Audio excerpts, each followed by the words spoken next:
1915年，南极威德尔海探险船坚忍号在浮冰中被撕碎，沙克尔顿率27名队员在南极浮冰中漂流数月，被困孤岛，绝无外援。他拒绝等待死亡，亲率5人横渡720海里狂暴海域，在徒步翻越南乔治亚岛的冰雪山脉，这是人类史上前所未有的挑战。36小时不眠不休的徒步，没有地图，没有专业装备，仅靠一把斧头、一根绳索、一双钉鞋，他走出了人类意志的界限。4次冲破冰封，第128天他回来了，全员28人身怀零伤亡。他的一生虽失败了所有地理目标，却完成了所有精神奇迹。他是探险家中的将军，领导学中的传说，灾难中的祈祷对象。这是一位失败的英雄，却比胜利者更让世界动容。这是一段穿越冰原与命运的故事。今天我将带你置身于南极荒原，亲历沙克尔顿的生死抉择，并带你了解其背后传奇一生。旅途道阻且长，你准备好了吗？我们开始。1874年2月15日，欧内斯特·亨利·沙克尔顿出生在爱尔兰的基尔代尔郡的基尔基亚乡村庄园。他的父亲原本希望投身军旅，却因体弱只能务农。母亲出身古老的菲茨莫里斯家族，家族血脉横跨英爱之间。10个兄弟姐妹中，沙克尔顿排行第2，是2个儿子中的长子。他6岁时，全家离开农田，父亲转学医学。4年后，他们搬到伦敦南郊，为的是躲避动荡的爱尔兰政治局势，也是为了追求更稳定的职业前景。沙克尔顿从小就是个视书如命的孩子，正是这股阅读热情点燃了他对冒险的渴望。13岁时，他就升入名校德威学院，但课堂上，他对枯燥的课堂内容提不起兴趣。他说，学校从未教会我多少地理，文学只是在枯燥的拆分句式，逐字刨析，并批判这种教育方式会毁掉学生对诗歌文学的兴趣。尽管如此，在学校最后一个学期，他在全班31名学生中仍排名第5。大量的课外地理和历史书籍的阅读，让沙克尔顿看到了更大的世界。这种在学校的不安分，终于让他在16岁时被允许离校，在家人的支持下，选择出海闯荡作为人生方向。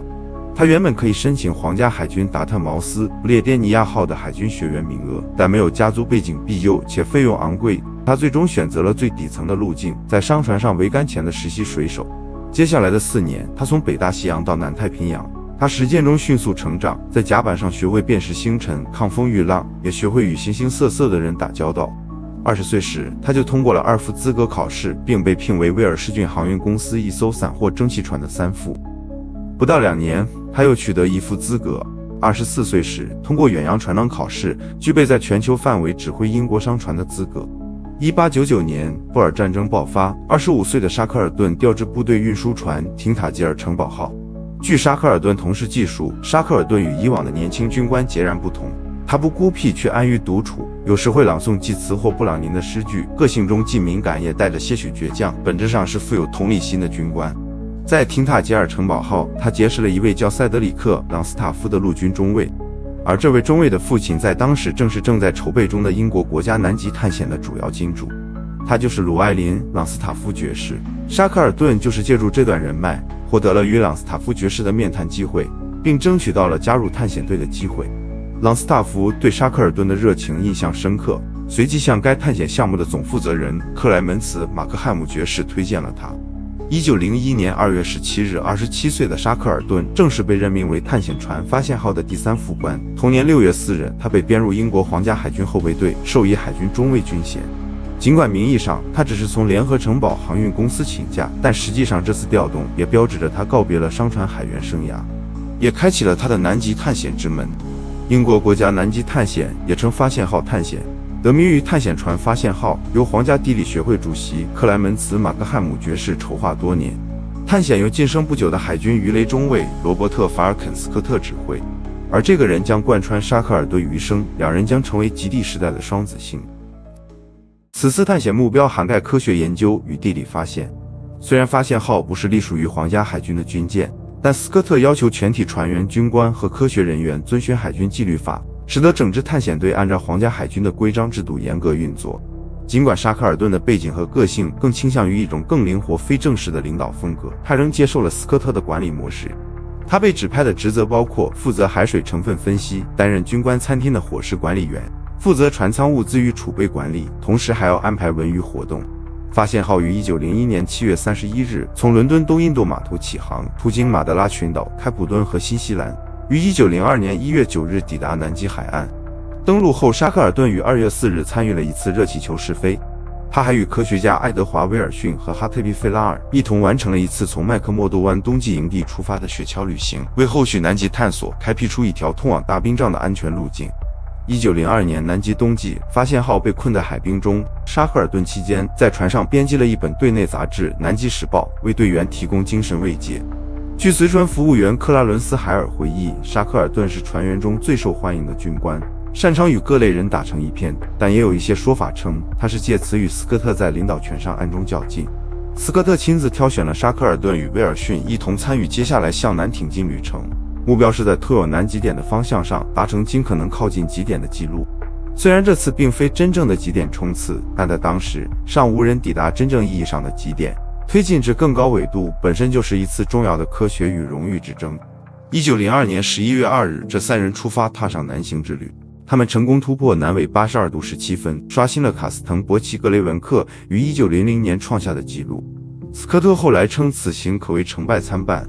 因为这次旅程饱受苦难，用于运输的狗群因食物受污染而机体患病，所有的22只犬只在旅途中相继死亡。三人不时遭遇血盲冻伤，最终还患上坏血病。在返回途中，沙克尔顿体力严重透支，已无法承担自己的负重任务。他后来也亲自称，当时已彻底崩溃，但否认了斯科特在发现号航行记中称其被拖上雪橇的说法。发现号航行记是斯科特根据1901年至1904年发现号南极远征中的亲身经历所撰写的正式记录，而这本书却成为后人解读斯科特与沙克尔顿关系分化的重要来源。沙克尔顿的状态一直不好，今天明显更糟，气喘严重，不断咳嗽，还有一些不便细说但相当严重的症状。此时我们距离船还有257公里，还要拖着沉重的负荷。这是威尔逊在1903年1月14日的日记中的记述。探险队最终于2月3日返回发现号。沙克尔顿接受了医学检查，但结果并不明确。斯科特最终决定让他乘援助船晨星号返回英国，并写道，以他目前的健康状况，不应再冒险承受更多极地艰辛。此时有传言认为，斯科特是出于嫉妒沙克尔顿在队中的人气，借健康为由将其排除在外。此次任务的第二指挥阿尔伯特·阿米塔奇在多位当事人去世多年后声称，在这次南行旅途中曾发生过争执。斯科特向船医表示，如果他不是病退，就得带着耻辱回家。据传记作家罗兰·亨特福德所述，沙克尔顿自此对斯科特的态度最终变为压抑的轻蔑与厌恶。他要洗刷这份受辱的自尊，唯一的办法就是重返南极，超越斯科特。在新西兰短暂疗养后，沙克尔顿经由旧金山和纽约返回英国。作为自南极返回的关键人物，受到各方关注。得到了克莱门茨·马克汉姆爵士的支持后，他暂时受聘协助特拉诺瓦号装备第二次救援任务，但拒绝担任首席副官一职。1903年，沙克尔顿希望获得英国皇家海军的常规军官委任，之后经人建议通过考试晋升为皇家海军后备队中尉，但他次年选择辞去该军衔。之后他短暂从事新闻业，在皇家杂志担任记者，但很快发现自己无法适应。1904年1月，他任职苏格兰皇家地理学会秘书职位，随后与艾米丽·多尔曼结婚，育有3个孩子。1905年，沙克尔顿转而成为一家投机公司的股东，该公司计划承包将俄国远东士兵运送回国的项目，但随后也不了了之。1906年，沙克尔顿涉足政坛，在英国大选中代表自由联盟党参选邓迪选区，反对爱尔兰自治但败选。同时，他受雇于苏格兰工业巨头威廉·比尔德摩尔，担任类似流动外交的角色，负责会见潜在客户，招待合作伙伴。此期间，他终于向外界表达出毫不掩饰自己再次远征南极的野心。此时，比尔德摩尔对沙克尔顿颇为赏识，愿意提供一定资助，但其他募资过程却颇为艰难。1907年2月，沙克尔顿向英国皇家地理学会正式提交探险计划，并在地理杂志上刊登公告，宣布发起英国南极探险，目标直指地理南极与次南极的双重征服。他竭尽全力向熟人募款，最终获得贵族菲利普·里·布罗克赫斯特捐助2000英镑，约合如今币值26.7万英镑，以交换参加探险的资格。作家坎贝尔·麦凯勒以及吉尼斯家族成员伊夫伯爵也在出发前2周捐出重要款项。1907年8月7日，被授予皇家维多利亚勋章4级的沙克尔顿乘探险船尼姆罗德号从英国启程，正式开始英国南极探险。同年11月底抵达新西兰，完成最后准备后，于1908年1月1日从利特尔顿港出发，驶向南极。沙克尔顿原计划沿用发现号在麦克默多湾的旧营地作为基地，以便发起前往地理南极和磁南极的远征。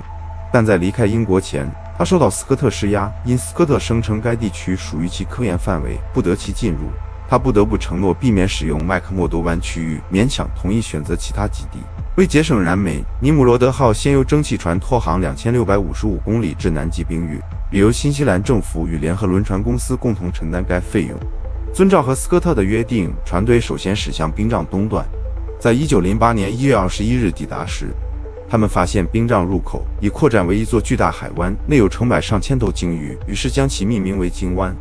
鲸湾冰况不稳，难以建立安全基地。之后尝试前往爱德华七世地，同样未果。沙克尔顿最终决定违背对斯科特的承诺，前往麦克默多湾。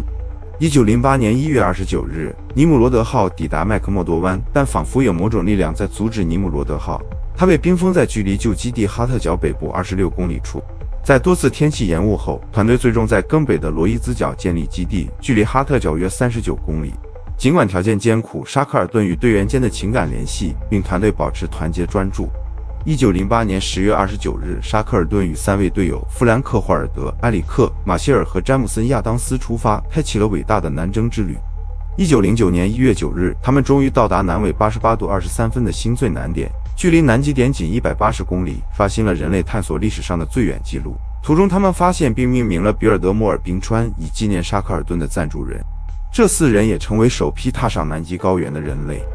本次探险还首次成功登顶埃利伯斯火山，并且团队埃奇沃斯·戴维、道格拉斯·莫森与阿里斯塔尔·麦凯于1909年1月16日确定了次南极的大致位置。返回途中，他们经历了严重的物资匮乏，大部分时间仅靠半份口粮为生。沙克尔顿曾将自己唯一的那块饼干让给虚弱的弗兰克·华尔德。华尔德之后在日记中写道：“世上所有的钱也换不来那块饼干，我一生都不会忘记那份牺牲。”华尔德当时没有舍得吃掉这块饼干，并将此珍藏起来。尼姆罗德探险中，这块沙克尔顿让给华尔德的饼干，在2011年佳士得拍卖会上拍出1250英镑，被英国的一位欧洲糕点历史研究专家收藏。队伍最终及时赶回哈特角，并搭上即将返航的探险船。回国后，沙克尔顿成为英国英雄，并出版了自己的探险回忆录《南极新生》。他的妻子艾米丽后来回忆，他对没能抵达基点的唯一感慨是，活着的驴总好过死了的狮子。1910年，沙克尔顿使用爱迪生留声机录制了3段音频，简要讲述本次探险过程。2010年，人们在南极营地发现几箱1909年留下的威士忌与白兰地，随后酒商复刻了这些配方，并将部分收益捐给新西兰南极遗产基金会。至此，属于沙克尔顿的南极探索才刚刚开始。沙克尔顿凯旋归国后，立刻受到了公众与官方的高度赞誉。1909年7月10日，他受邀觐见爱德华七世，并被晋升为皇家维多利亚勋章司令。同年11月，他在国王寿辰荣誉榜上获得封爵，正式成为欧内斯特·沙克尔顿爵士。皇家地理学会授予他金质奖章，原本有提议给他的奖章比斯科特获得的更小，但最终并未实施。1909年11月23日，尼姆罗德探险队的全体岸上成员均获得极地银质奖章，沙克尔顿本人则获准在旧奖章上添加一枚勋带。他还被授予英国3一兄弟会民衔，这是英国海员的崇高荣誉之一。爱尔兰方面也争相表达民族荣耀。杜柏林晚报以标题“南极点一位爱尔兰人几乎抵达”报道此事。杜柏林快报则称赞沙克尔顿身上体现了作为爱尔兰人传承下来的品质。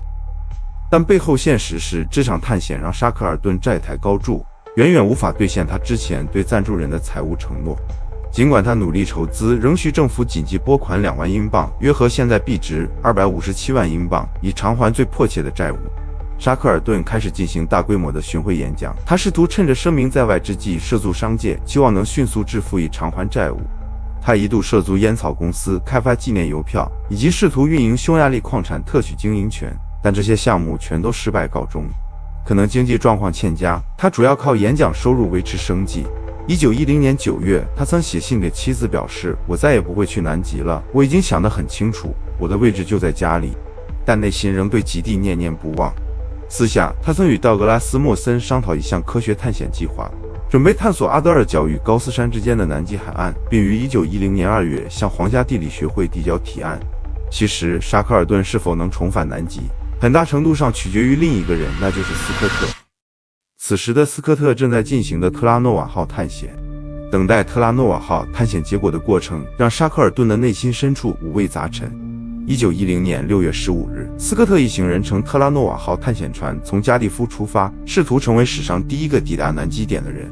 但始料未及，1912年初，世人才得知原计划前往北极的挪威探险家阿蒙森计划变更，已于1911年12月14日成功率先抵达南极点，而斯科特一行于1912年1月17日到达南极点，却发现自己比阿蒙森晚了整整34天。失望之余，斯科特踏上归途，并在途中距离补给点17公里的帐篷里冻死。这让沙克尔顿内心受到极大触动，并将注意力转向了横穿南极大陆的计划。这一想法最早由英国探险家威廉斯皮尔斯布鲁斯提出，但因资金不足被搁置。他也乐于将此构想交予沙克尔顿实施。这一计划曾由德国探险家威廉菲尔希纳尝试。菲尔希纳于1911年5月从不来梅出发，在1912年12月被证实失败。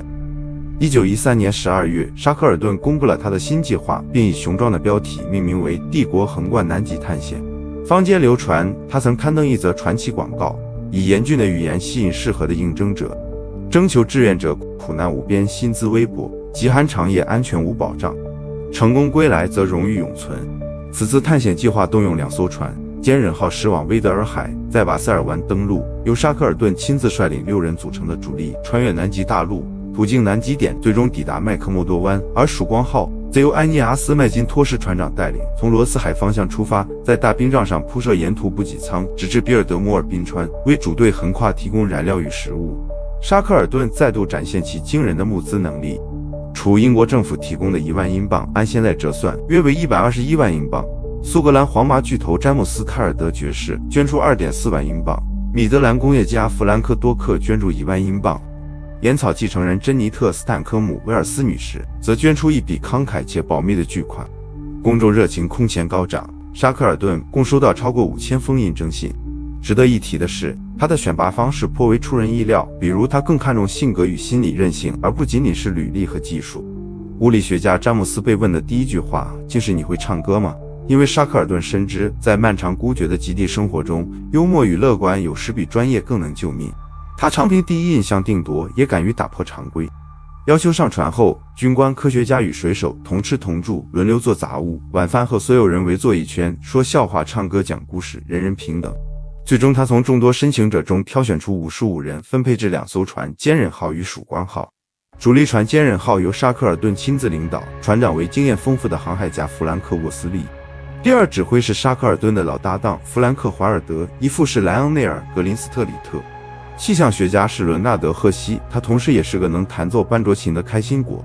医疗负责人是外科医生詹姆斯·麦克伊洛伊，科学小组由地质学家詹姆斯·沃迪等人组成。另一名外科医生亚历山大·麦克林负责看护70只雪橇犬，实际掌狗的则是老极地探险家汤姆·克林。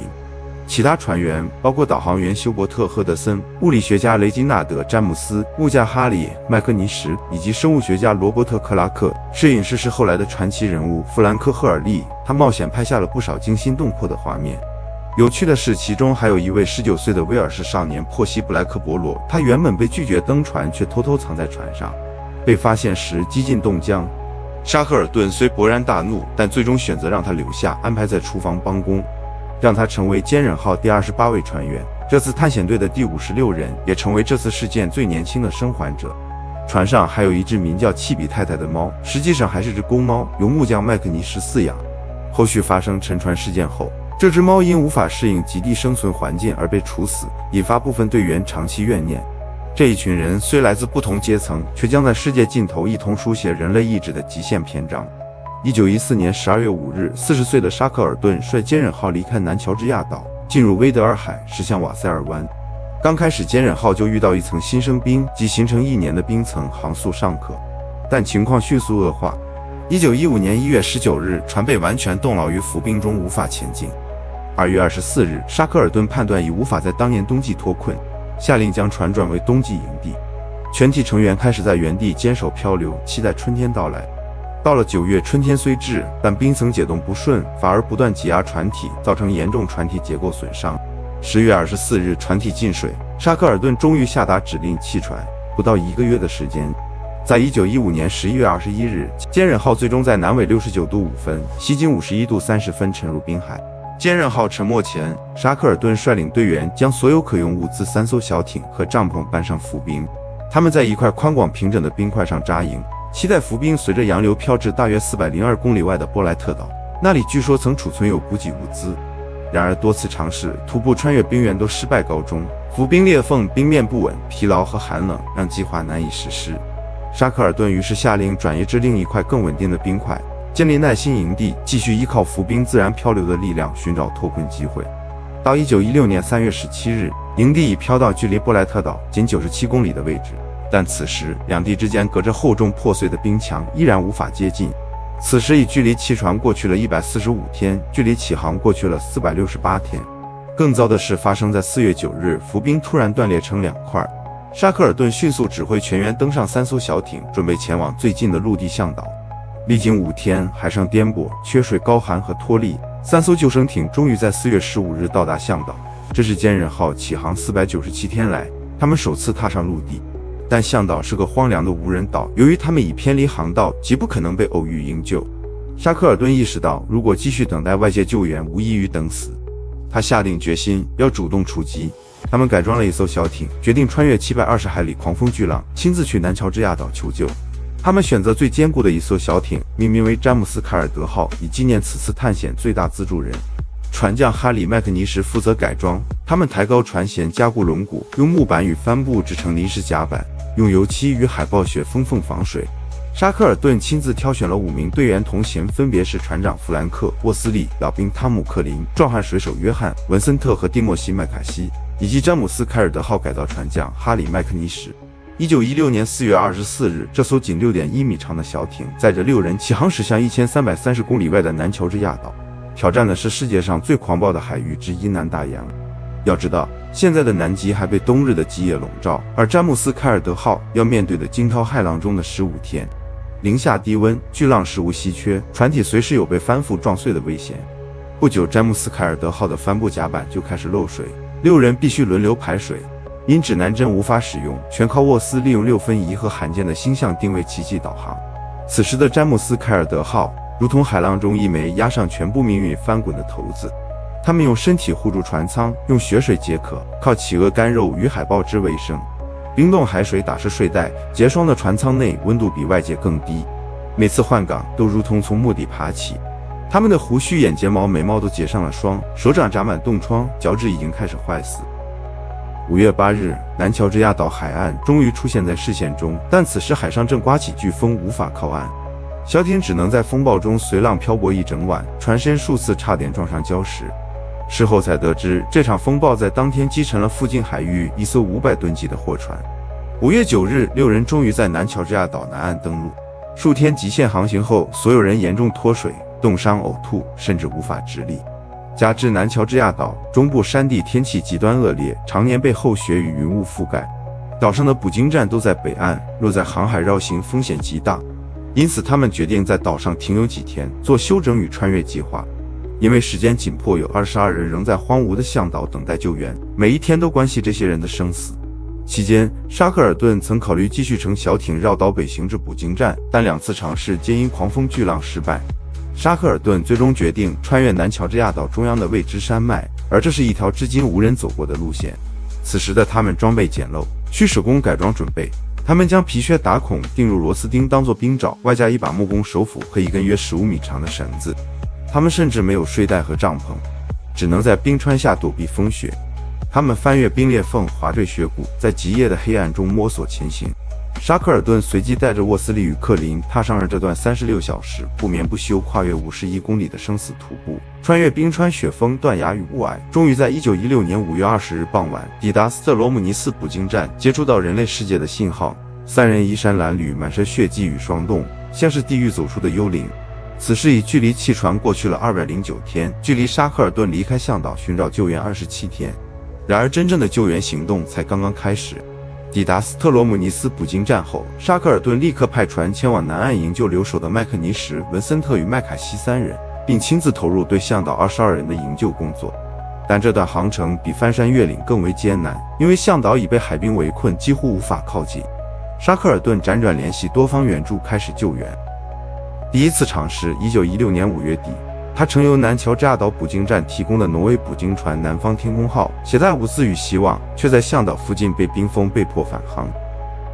1916年6月下旬，第二次尝试，他搭乘英阿两国协助的阿根廷海军拖船因斯去托利佩斯克1号从福克兰群岛出发，同样被冰层逼退。紧接着1916年7月，第三次尝试，他启用英国商船艾玛号，改装从智利蓬塔阿雷纳斯启程前往，航行至数百公里处再遭冰围。关键时刻，智利政府伸出援手，出动海军小型拖船伊尔乔号，由路易斯·帕尔多舰长率队，与英国捕鲸船南天号联合作战。1916年8月25日从蓬塔阿雷纳斯出发，终于在1916年8月30日清晨，沙克尔顿一行突破重重浮冰，成功靠岸。此时距离沙克尔顿离开向导已经过去整整4个月零6天。他眼见昔日战友在风雪中等待，内心饱受煎熬，甚至一度痛哭失声。当沙克尔顿跳上沙滩，第一句话就是：“都还活着吗？”弗兰克·怀尔德回应：“全员平安，一人不缺。”这是人类极地探险史上最震撼的一刻之一。队员们被送往智利南端港口蓬塔阿雷纳斯，继而到达瓦尔帕莱索，在港口受到民众英雄般的欢迎。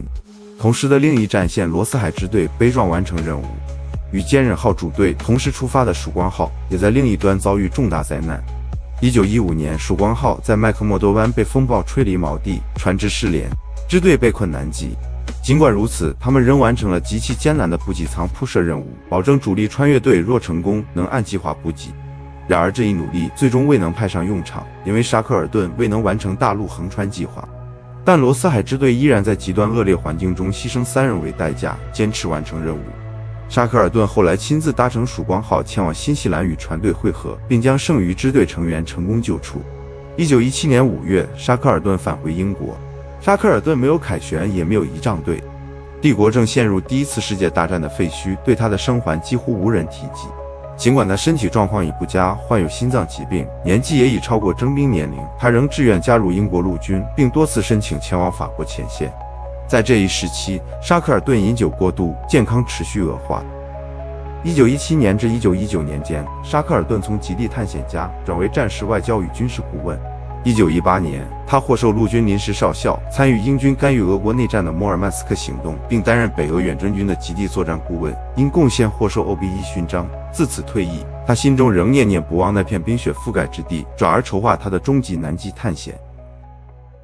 1920年，在他出版了讲述帝国横贯南极探险全过程的《南方》一书后，决定发起最后一次极地探险。原计划是前往北极的伯福特海。在童年老友约翰·罗威特的资助下，他购得一艘125吨的挪威海豹船，命名为奎斯特号。探险目标之后改为南极大陆环航，与对一些失落的南极岛屿，如图安纳基岛进行考察。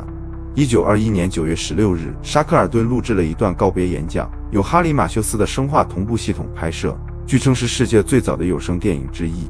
9月24日，奎斯特号从英国出发。尽管上一趟探险的部分船员尚未拿到工资，许多人仍然义无反顾地跟随沙克尔顿再次起航。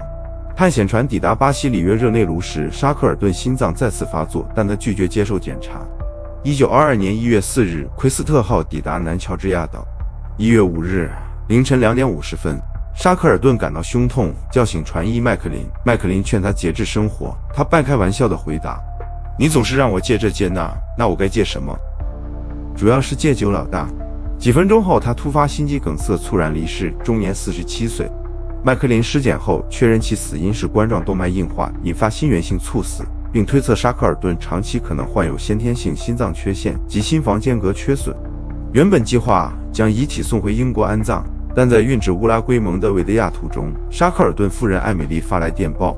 让他长眠于他热爱的南极。沙克尔顿被安葬于南乔治亚岛格里特维肯墓园。船医麦克林在日记中写道：“我想这正是老大所希望的，孤独地立于一座远离尘世的小岛之上，四周是他征服过的风暴海洋，与他最伟大的壮举相伴。”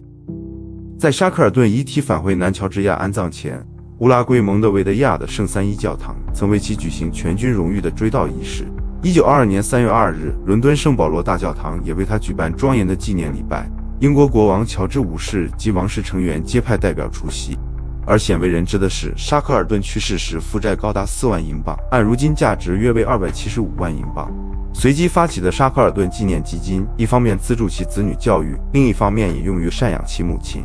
因为在沙克尔顿所有的探险中，从未完成过一个原定的核心目标，他未曾横穿南极，也未能抵达极点。接下来的数十年，他的声望在公众记忆中逐渐被罗伯特·斯科特所取代，直到1932年，他在皇家地理学会总部由查尔斯·贾格尔设计的青铜雕像才被树立。这是因为长期以来，学术界与大众舆论仍更钟情于殉道式英雄。1922年，斯科特对于阿布斯利切瑞加拉德在其纪实著作《最恶劣的旅程》中写道：组织科学与地理任务，我选斯科特；极地长征，我选威尔逊；想抢极点为速度论，那就选阿蒙森。但如果我被困绝境，希望全无，我只祈祷沙克尔顿能来救我。这一段在1956年被沙克尔顿同代人雷蒙德·普里斯特利爵士在英国科学协会的演讲中改写为：科学选斯科特，效率选阿蒙森。灾难降临，万念俱灰，请跪下祈求沙克尔顿。1个世纪前，他被威德尔海的浮冰碾碎，沉入冰封深渊。1个世纪后，他依然安卧在那片无人之境。2022年，科学家在海底3000米处发现并拍摄了这艘沉睡100多年前的坚忍号，船体依旧挺立，船名在船尾清晰可见，仿佛在向世人低声诉说那场史诗般的生还。它不仅是钢与木的残骸，更是人类意志与探索精神的化身，永远守望着那片白色的世界。如果你也对人类边界的拓展充满热血，欢迎点赞、订阅，在评论区留言。我们将继续追踪人类探索进程的每一步。这里是 CES 卓视，用视觉解码属于人类的浪漫。我们下次探索之旅再见。